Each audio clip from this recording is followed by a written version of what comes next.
What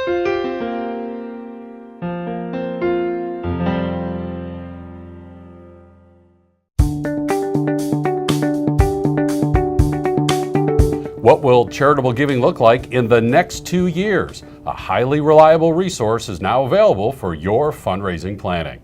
Hi, I'm Bill Stanczykiewicz. This is the first day from the fundraising school, and I'm joined today by my talented colleague, Dr. Una Osili. Una oversees the research of the Indiana University Lilly Family School of Philanthropy.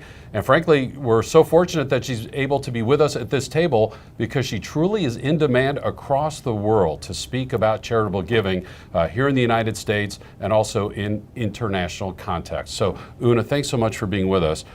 Through your leadership, our school just released the Philanthropy Outlook study. What does the study show? The Philanthropy Outlook, as you know, looks at what the forecast or projection for growth in philanthropy over the next 2 years, so in 2019 and 2020. And for both years, we do show steady growth, higher in 2019 than in 2020, and a number of factors are at play here. Primarily the role of the economy. As the economy grows, we know that giving grows, and specifically as individuals feel more confident and more secure, both economically and financially, they're able to allocate more resources to their giving.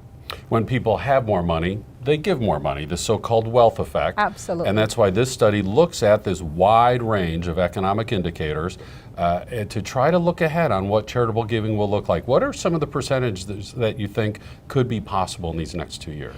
So one thing we do specifically in the Philanthropy Outlook this year is we sketch out a number of scenarios. Mm-hmm. There's a high growth scenario, a medium growth scenario, and a low or uneven growth scenario. So what I encourage our listeners, our viewers to do is actually look very carefully at those scenarios rather than focus on any one number. Mm-hmm. We do show higher growth for foundations, because foundations tend to use a long run, a rolling average, sometimes a 3 to 4 year average, sometimes even 5 year average to allocate their giving. Mm-hmm. And so because we've had record stock market growth over a number of years, we expect continued growth for foundations, giving by foundations. We also see some growth with individual giving and perhaps lower growth with corporate giving over time. Help me understand that last point about corporate giving, because corporate profits, the reports have still been relatively strong compared to history.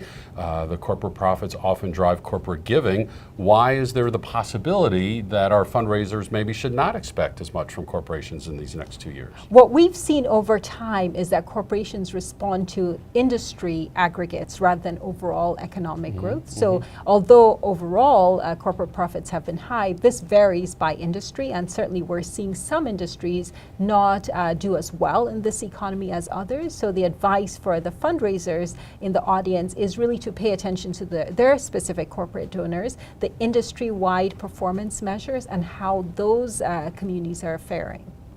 So the numbers that were reported out in the media were a 3.4% increase for 2019, a 4.1% increase for 2020.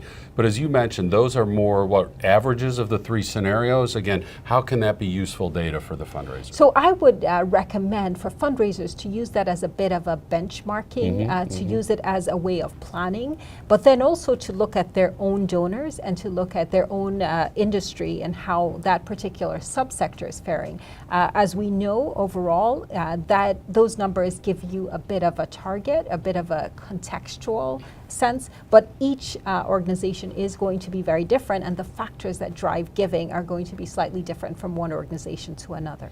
And we've talked a lot in this podcast about foundations and corporations, and of course our audience, very astute, knows that the vast majority of charitable giving happens from individuals, upwards of 80 to 85% when we include donor-advised funds, the creation of foundations, certainly planned giving and so forth. So what's the news for giving from individuals in this forecast?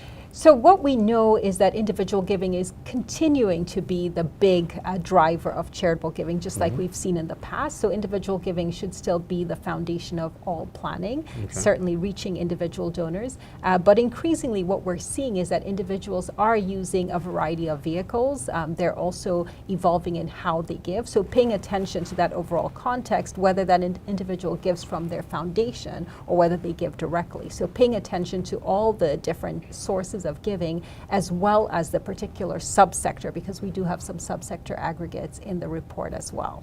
Una, you talk about that this report provides three different scenarios: a high growth, kind of a median growth, and kind of a flat scenario, no growth scenario. And so we can use this study for our planning right now. But what economic indicators do you think then fundraisers should be watching for moving forward? What are the ones that are kind of, I mean, you look at dozens and dozens, and you're trained as an economist at a doctoral level. For everyday fundraisers, what should they be keeping an eye on when they hear about these various economic reports? I would recommend looking at least a few of those indicators. Economists tend to look at two different sets of indicators. One is what we call the financial sector, that is the stock market, but also other measures of the financial sector performance. But then we also have the real sector, and that includes wages, income, consumption growth, but also things like unemployment as a driver. So tracking some financial sector indicators, but understanding the stock market is not the entire economy. There's also the real sector, whether that's looking at wages, income, housing, could also be a way of temperature checking and making sure that your organization is on track with what's going on in the overall economy. So just from this initial information, people could hear a lot of good news. Wow, foundations, because of the stock market, even with the decline late in 2018, when you look at 4 and 5 year averages, is up something like 35%, and foundations have their money in those stock accounts and have to give away at least 5%, so they have more to give away. When they hear numbers like, on average, 3.4% gain, 4.1% gain. But what about warning signs? Was there anything in the study that jumped out that a fundraiser should really see some caution in, based on, or at least that you're saying, hey, keep an eye on this, this might happen in the future? What could potentially be negative in this report for a fundraiser? So for a fundraiser, one thing we highlight is what to look for going forward.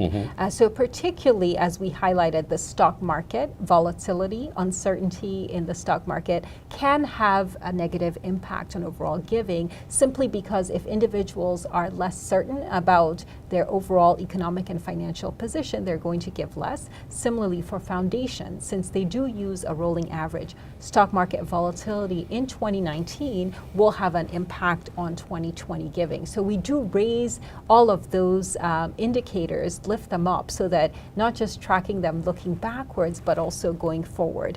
The other big question on the horizon is perhaps the government shutdown. Will that have a long-lasting impact on the nonprofit sector? And we highlight some of those additional factors and how they might affect individual organizations, subsectors, but also particular parts of the country as well. Una, are there any highlights in terms of subsectors? Are some expected to benefit more than others if we look at education or human services or the arts, or are these data applied across all the subsectors? The report does look at some specific subsectors. Education is one of them, healthcare is another, and over time we hope to expand the overall number of subsectors that we look at. In general, we do see that education and health are also influenced by the stock market, some other subsectors less so. And so it's important to realize that for each fundraiser looking at the Philanthropy Outlook, it's important to place your own organization in that big picture. So if you're an education organization, also looking at the types of donors that support your organization year over year, and what kinds of factors, economic factors, financial factors, will drive their own decision making. And so again, for our audience to know, there are very smart, very talented people looking at the economic data. And what was happening with charitable giving when the economic data were at this level back in the past, using that to provide a forecast of what fundraising could be, not definitely will be, but could be in 2019, 2020, knowing we still need to pay attention moving forward with other economic indicators such as the stock market, hiring data, wage data, and so forth. And Una, the analogy that I always use is this is kind of like the weather forecast. It's not a guarantee of what the weather is going to be like 3 days from now, but we can kind of have a sense. Is that a good analogy? Is that how people should use this report? Absolutely. One thing I would recommend is that in other sectors, there's so many reports that you can turn to get a sense of what the industry will look like. When we come to philanthropy and fundraising in particular, we don't have a lot of those resources that give us those estimates, those projections, so that at least we can plan in the absence of data, it's very difficult to make those kinds of long-term decisions. So what I recommend, similar to what Bill has just said, is to use the Philanthropy Outlook as a resource, but also to pull in other factors that affect your organization so that you can make an informed set of decisions about planning, resource allocation, but then also how to staff and how to work with your donors. And of course, some of those other bedrock studies produced by the Lilly Family School of Philanthropy that Una provides primary leadership on. Giving USA comes out in June. The High Net Worth Donor Study comes out every other year in the fall. The Philanthropy Outlook Study comes out every January. You kind of lay all of these together, and then most importantly, always be talking to your donors. How is the economy affecting them? Talk to the foundations who know you. Talk to the businesses and corporations in your local area who fund you. That is going to be your best information, and then these reports taken together can help you with your planning. The Philanthropy Outlook Study is available for free on our website at philanthropy.iupui.edu. There's a research tab on the top bar. You click on that, you'll find the Philanthropy Outlook Study. You'll also find, if you go / the fundraising school, the 15 public courses in 15 U.S. cities offered by the fundraising school, as well as our quarterly webinars, our summer leadership roundtable, which Dr. Osley will be one of our featured speakers, and also our weekly podcast. And by the way, if you're watching or listening to the podcast, hit that like button. It elevates us in the providers and helps more fundraisers be able to obtain this information. I'm Bill Stanczykiewicz, and now you are more up to date on this first day from the fundraising school.